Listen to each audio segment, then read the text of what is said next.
Սերժ Սարգսյանի եւ Ռոբերտ Քոչարյանի թիմերի միջև նոր գզվռտոց է սկսվել։ Թեման գիտեք ինչն է։ Թե ով է Նիկոլ Փաշինյանին բերել իշխանության։ Եվ այստեղ ուշագրավ է մեկ այլ բան։ Երկար դադարից հետո, 2021 թվականի ընտրություններից հետո, երբ պարզ դարձավ, որ Նիկոլ Փաշինյանն է վերընտրվում, քար լռություններ պահպանում Սերժ Սարգսյանի փեսա, հայ քաղաքական կյանքում գորշ կարդինալի անվանում հռչակ ձեռք բերած Միքայել Մինասյանը, եւ սա ուշագրավ է, որ նա սկսել է խոսել եւ սկսել է խոսել հենց այդ թեմայով։ Նիկոլ Փաշինյանն եւ Աննա Հակոբյանը միշտ են թող աշխատել շանտաժի միջոցով։ Եվ ես դες ուզում եմ ամոթով խոստովանեմ, որ ես որպեսզի ընտանիքս գոնե թողնեն այդ սրբապիղծները հանգիստ գնացի գործարքի եւ պայմանավորվեցինք, որ ամսական իրենց չվաճառված թերթերը համասնիշը սիստեմի սխեմայի միջոցով մենք կֆինանսավորենք, որպեսզի իրանք չունենան թերթային վազվատ։ Մինչ այդ կային բազմաթիվ թեմաներ, մինչ այդ կային աշխարհաքաղաքական լուրջ իրադարձություններ, թե ինչպես է Ադրբեջանը շարունակում տարածքային նկարտումները Հայաստանի նկատմամբ, ինչ բարդ աշխարհաքաղաքական իրավիճակի աշխարհում, մի խոսքով, կային բազմաթիվ թեմաներ խոսելու ներքաղաքականից մինչև արտաքին քաղաքական, բայց Միքայել Մինասյանը եւ Հանրապետականը առհասարակ սկսել է ակտիվանալ եւ արձագանքել Քոչարյանի թիմին, հատկապես այն բանից հետո, երբ Ռոբերտ Քոչարյանը հայտարարեց, որ մտնում է ակտիվ քաղաքականություն եւ փաստորեն մասնակցելու ընտրություններին եւ փորձելու ընտրությունների միջոցով վերցնել իշխանությունը կամ հեռացնել Նիկոլ Փաշինյանին։ Եվ Միքայել Մինասյանը հեգնում է, թե իրականում մի անգամ դուք փորձել եք վերցնել իշխանությունը 21 թվականին եւ իրականում լեգիտիմացրել եք Նիկոլ Փաշինյանի հերթական պաշտոնավարումը։ Լսելով բոլոր կողմերի փաստարկները, անհնար է որևէ մեկի հետ չհամաձայնել։ Եվ եթե մենք անկախ դիտորդ ենք, ուղղակի կողքից լսում ենք, բոլորի փաստարկներն էլ ճշմարտացի են, բայց ես ավելի հեռուն կգնամ։ Եվ այս հարցում չեմ համաձայնի կողմերից որևէ մեկի հետ, եւ ես կասեմ, որ հայ ժողովուրդը թե ընտրություններով, թե առանց ընտրությունների, թե հրապարակներում, թե ընտրատեղամասերում մեծամասամբ ներկա չի գտնվել։ Եվ Նիկոլ Փաշինյանին իշխանության են բերել Սերժ Սարգսյանը, Ռոբերտ Քոչարյանը, Գագիկ Ծառուկյանը, Դաշնակցությունը, բոլոր պատգամավորները, որոնք ներկա են հեղափոխության օրերին, այսպես կոչված խորհրդարանում, եւ այն 50-ից 100 հազարանոց մասսան, որի մեծ մասը հենց այդ թիմերին աֆիլիացված մարդիկ են եղել, նրանք են բերել իշխանության։ Նիկոլ Փաշինյանին իշխանությանը բերել աշխարհաքաղաքական կոմպրոմիսը Արցախը հանձնելու, սկզբնական շրջանում 7 տարածքները հանձնելու, այնուհետև թե ինչ տեղի ունեցավ Նիկոլ Փաշինյանի հետ, որ ըստ էության պայմանավորվածություններից դուրս եկավ եւ հանձնեց ամբողջ Արցախը, ահա այստեղ է վեճը, ահա այստեղ է Ղարաբաղյան կլանի ճակերտավորված, ես այդ տերմինը չեմ սիրում, բայց այս պարագայում տեղին է օգտագործել, անհամաձայնությունը եւ ցասումը, թե ինչու Նիկոլ Փաշինյանը գնաց ավելի հեռուն, քան պայմանավորված էր։ Իսկ ըստ էության աշխարհաքաղաքական կոմպրոմիսը կայանում էր նրանում, որ Արցախյան հարցում պետք է գնային տարածքային զիջումների, բայց տպավորություն է, որ Նիկոլ Փաշինյանը ճանապարհի կեսից փոխել է պայմանավորվածությունները եւ Արցախյան կոնֆլիկտը իրականում զարգացել է այնպիսի ուղղությամբ, որը նախագծված եւ նախատեսված չէր։ Ահա այստեղ է նրանց բախումը եւ պետք է իշխանությունը հավանաբար փոխանցվեր կամ Քոչարյանին կամ Սերժ Սարգսյանին եւ մեծ հավանականությամբ Սերժ Սարգսյանի պլանը դա էր, որ Նիկոլ Փաշինյանի Արցախյան հարցում ձախողումից հետո անբեկանելիորեն Հանրապետականը կրկին պետք է վերադառնար եւ փրկեր իրավիճակը, բայց դա տեղի չունեցավ։ Եվ այսօր բոլորը միմյանց մեղադրում են եւ ուշադիր լինեք, որևէ այլ հարց չկա բացի Արցախի հարցում ով էր մեղավոր։ Եվ այստեղ հենց նրանք մատնում են, թե ինչ ստվերային պայմանավորվածություններ են ունեցել եւ ինչու է ամեն ինչ զարգացել այդպես։ Ես չգիտեմ, թե անձամբ ով է բերել Նիկոլ Փաշինյանին այսպես բռնել եւ բերել, դա իհարկե քաղաքագիտորեն տկիտություն կլինի ասել, որ հենց Սերժ Սարգսյանը բռնեց բերեց, Ռոբերտ Քոչարյանը բռնեց բերեց, չկա նման բան։ Կա քաղաքական պայմանավորվածություններ, որտեղ կողմերը միմյանց ուղակի ցանկանում են միմյանց չեզոքացնել եւ վերցնել իշխանությունը, այստեղ չկա դաշինքներ, այստեղ կան բոլորը բոլորի դեմ սկզբունքը, բայց մենք քրոնոլոգիան տեսնելով կհամոզվենք, որ իրականում Սերժ Սարգսյանը Նիկոլ Փաշինյանի հետ ունեցել է պլաններ, այլապես իրադարձություններն այսպես չեն զարգանա։ Եթե մենք խորանանք պատմական քրոնոլոգիայի մեջ կտեսնենք, որ Սերժ Սարգսյանի դերն այստեղ ուղղակի ահռելի է։ Եվ Ռոբերտ Քոչարյանի եւ մյուս թիմերի կուսակցությունների որոշումները ուղղակիորեն պայմանավորված էին Սերժ Սարգսյանի որոշմամբ։ Տեսեք, Նիկոլ Փաշինյանը մարտի 1-ից հետո անհետ կորել էր, հետո չգիտես ինչու վերադարձավ, վստահ լինելով երևի թե ինչ որ գարանտիաներ կան իր անվտանգության ապահովման համար։ Նրան դատեցին մինչև 7 տարի, բայց նա նստեց 1.5 թե 2 տարի եւ Սերժ Սարգսյանի համաներմամբ ազատ արձակվեց։ Իդեպ նշեմ, որ ազատ է արձակվել նաեւ Ժիրայր Սեֆիլյանը, ով հետագայում լիդերներ ՊՊՑ գունդի գրաման գործողությունների։ Եվ այդ գործողությունները նույնպես կապվում էին Արցախի խնդրում զիջումների հետ եւ կա տեսակետ, որ այդ ակտով, այդ գործողություններով, այդ զինված ապստամբությամբ իրականում Սերժ Սարգսյանը հնարավորություն ունեցավ հետաձգելու Արցախյան հարցում միակողմանի զիջումները։ Սահմանադրական փոփոխությունները նույնպես այդ տրամաբանության մեջ էին եւ անբացատրելի է, թե ինչպես կարող է իշխանությանը մարտահրավեր նետած երկու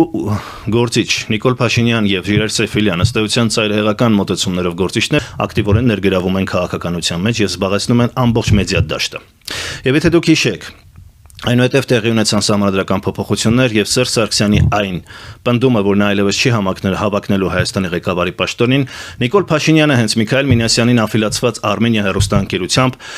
վիճաբանություն էր բռնել Սաթիկ Սեյրանյանի հետ եւ փորձում էր հենց Սերժ Սարգսյանի այդ խոսքը, որ նա դրժել է, դա է շարժման, այսպես ասած, լոկոմոտիվը։ Եվ նա հետաքրքիր է ինչն է, որ Սերժ Սարգսյանին, այսպես ասած, իշխանական, լավ, այսպես մեկնաբանենք, իշխանական մեդիայում ամենառադիկալ ընդդիմությունը ազատորեն կոչ է անում հեղափոխության եւ այդ մեդիայում նրան, այսպես ասած, նրա PR-ն են ապահովում։ Դա տարօրինակ եւ ազատ խոսքի հետ, եթե կապ ունի, ապա կապ ունի մասնակիորեն։ Ես պատրաստ եմ շատ լուրջ քայլերի, շատ լուրջ Թավշյա հեղափոխության տրամաբանության մեջ, շատ լուրջ ոչ բռնի, բայց շատ լուրջ եւ կոշտ քաղաքացիական քայլերի, առանց բռնությունների, առանց զենքի, առանց զինամթերքի, առանց նույնիսկ քարի ու փայտի, բաց ձեռքերով։ Եվ մենք հիշում ենք, թե ինչպես էր Սերժ Սարգսյանը Մարուկյանին կոչ անում Նիկոլ Փաշինյանին հորդորել վերադառնալ խորհրդարան։ Գիտեք, պատահական ոչինչ չի լինում, եւ մենք տեսնում ենք ինչ-որ տրամաբանական շղթա, որը անհնար է հերքել կամ պետք է նրանք դրան բացատրություն տան։ Ինչու է այսպես ներդաշնակ։ Ինչու է այնպես ստացվում, որ Սերժ Սարգսյանի որոշումներից հետո Նիկոլ Փաշինյանը ավելի ու ավելի շատ է դառնում թիվ 1 ընդդիմադիր գործիչ։ Եվ երբ մենք տեսնում ենք, որ ՊՊՑ գնդում անկրկին Նիկոլ Փաշինյանն էր, որը եկել էր իր քաղաքական ուժով եւ կարծես թե հանդարտեցնողի դեր էր կատարում, որպեսզի իրադարձությունները դուրս չգան վերահսկողությունից,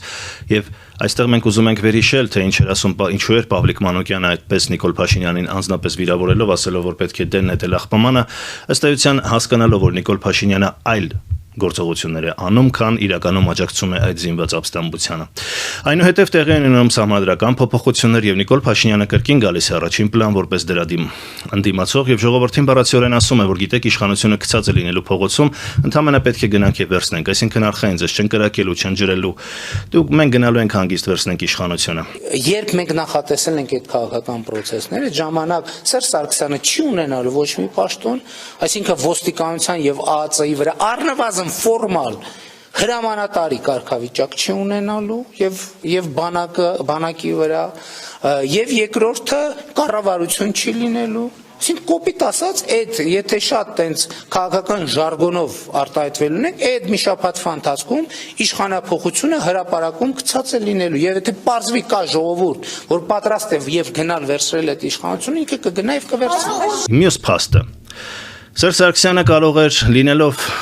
ամենալեգիտիմ ընտրված նախագահներից մեկը, որովհետև ընտրությունների արդյունքները չեն վիճարկվել սահմանադրական դատարանում, այդ թվում Նիկոլ Փաշինյանի կողմից